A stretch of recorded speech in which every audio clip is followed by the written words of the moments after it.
Bacaan dari surat Rasul Paulus kepada jemaat di Kolose. Saudara-saudara, kalianlah orang pilihan Allah yang dikuduskan dan dikasihi Allah. Maka kenakanlah belas kasihan, kemurahan dan kerendahan hati, kelemah lembutan dan kesabaran. Sabarlah kamu seorang terhadap yang lain, dan hendaknya kalian saling mengampuni apabila yang seorang menaruh dendam terhadap yang lain. Sebagaimana Kristus mengampuni kalian, demikian pula kalian hendaknya.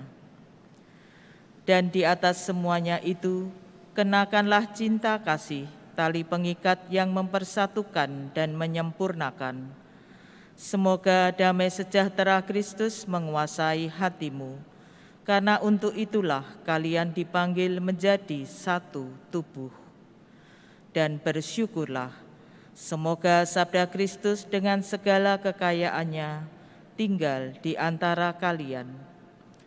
Hendaknya kalian saling mengajar dan menasehati dengan segala hikmat.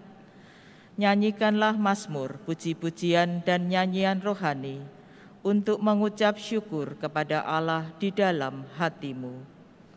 Dan segala sesuatu yang kalian lakukan dengan perkataan atau perbuatan, lakukanlah itu demi nama Tuhan Yesus Kristus, dan dengan pengantaraannya bersyukurlah kepada Allah Bapa kita. Demikianlah sabda Tuhan. Syukur kepada Allah. Segala yang bernafas, pujilah Tuhan. Segala yang bernafas, pujilah Tuhan. Pujilah Allah dalam tempat kudusnya. Pujilah Dia dalam cakrawalanya yang kuat. Pujilah Dia karena segala keperkasaannya. Pujilah Dia sesuai dengan kebesarannya yang hebat. Segala yang bernafas, pujilah Tuhan. Pujilah Dia dengan tiupan sangkakala. Pujilah Dia dengan gambus dan kecapi. Pujilah Dia dengan rebana dan tari-tarian. Pujilah Dia dengan permainan kecapi dan seruling. Segala yang bernafas, pujilah Tuhan. Pujilah Dia dengan ceracap yang berdenting. Pujilah Dia dengan ceracap yang berdentang. Biarlah segala yang bernafas memuji Tuhan. Segala yang bernafas, pujilah Tuhan.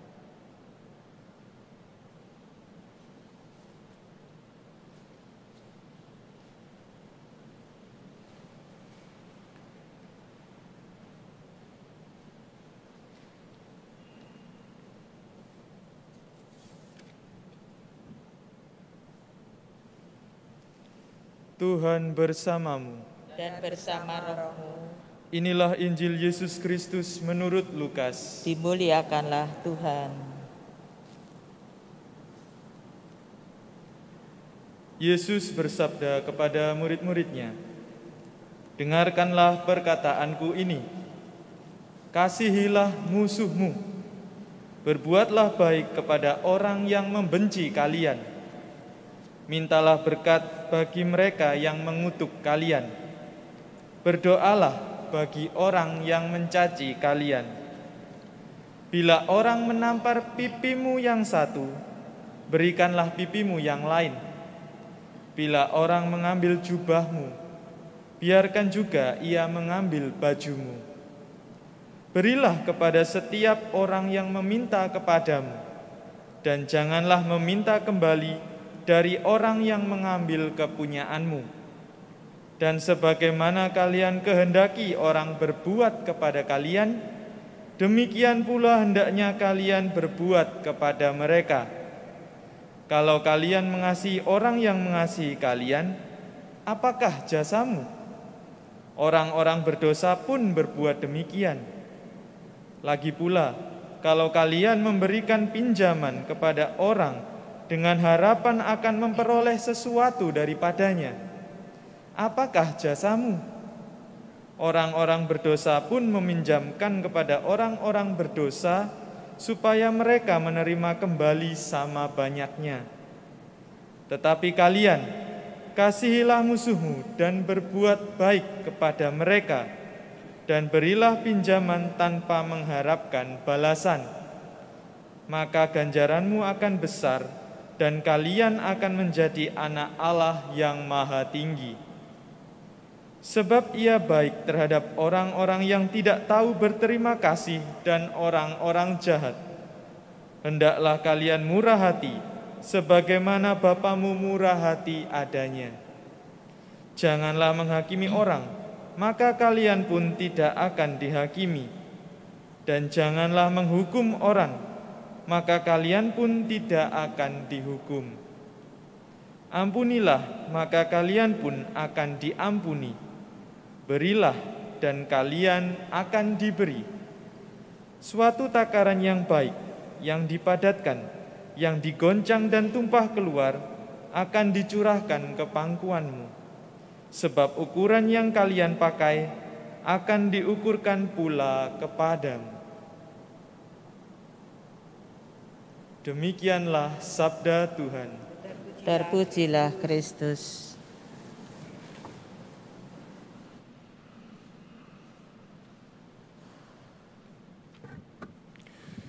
Saudara-saudariku yang terkasih, kalau kita ditanya di dalam hati kita masing-masing, berapa kali kita disakiti oleh orang lain? Berapa kali kita merasa dilukai? Kita dikhianati? Berapa kali kita merasa bahwa seolah-olah hidup ini tidak berguna? Seolah-olah apa yang sudah kita lakukan itu sia-sia. Bukankah seringkali hal-hal seperti itu kita alami dan kita merasa itu yang biasanya terjadi ketika kita berelasi dengan orang lain, ketika kita berhubungan dengan orang lain. Bukankah hal itu bisa terjadi dan juga pernah terjadi dan pasti akan terjadi. Tetapi hari ini kita mendengarkan bagaimana Tuhan Yesus membalik semua pikiran manusiawi kita. Bagaimana Tuhan Yesus membuat seolah-olah bahwa hal yang dikatakannya hari ini dalam Injil itu sulit untuk dilakukan, itu tidak mungkin untuk dilakukan. Kalau kita hanya berpikir secara manusiawi, memang apa yang diminta Tuhan Yesus hari ini begitu sulit, begitu tidak mudah. Tetapi sebagai orang Katolik, pengikut Tuhan Yesus, kita yang membedakan kita bahwa kita memiliki satu batu loncatan, kita memiliki harapan yang besar dan rahmat yang besar dari Tuhan, supaya kasih yang kita miliki di dalam hidup kita, harapan yang kita miliki di dalam hidup kita, bukan hanya kita wartakan, kita berikan kepada orang yang kita sukai, orang yang kita cintai, tetapi semua orang. Tetapi orang-orang yang bahkan terkadang tidak kita perhitungkan, orang-orang yang bahkan kita benci. Mengapa Tuhan Yesus meminta kita, menyuruh kita, pertama-tama misalnya, mendoakan orang yang menyakiti kita, melukai kita. Karena Tuhan Yesus tahu bahwa di dalam hati orang yang menyakiti kita, Tuhan juga ingin mengajari kita supaya kita memiliki hati yang kuat, memiliki hati yang kokoh, memiliki hati yang tahan banting, sehingga badai apapun di dalam kehidupan ini tidak mengoyakkan iman kita kepadanya, sehingga harapan kita tetap teguh kepada Tuhan. Saudara-saudariku, kalau kita renungkan sungguh-sungguh apa yang Tuhan minta di dalam hidup kita, apa yang Tuhan inginkan bagi hidup kita, semuanya adalah syarat, semuanya adalah jalan yang membawa kita kepada kerajaan surga. Kalau kita mau masuk ke dalam kerajaan surga, kalau ditanya syaratnya apa? Ya yang baru saja kita dengarkan di dalam Injil. Kasih, mengasihi Tuhan Allah dan mengasihi sesama, mengampuni, memberikan, dan membuat hati kita semakin rendah hati di hadapan Allah, di hadapan sesama. Karena kalau kita yang merendahkan diri, maka Tuhan akan ditinggikan, maka Tuhan akan dimuliakan. Semoga saudara-saudariku hidup kita memancarkan kasih-Nya, memancarkan cintanya, karena ada rahmat-Nya yang menguatkan kita supaya dapat melakukan segala sesuatu yang diminta dan diinginkan oleh Tuhan Yesus dalam hidup kita. Mari kita hening sejenak.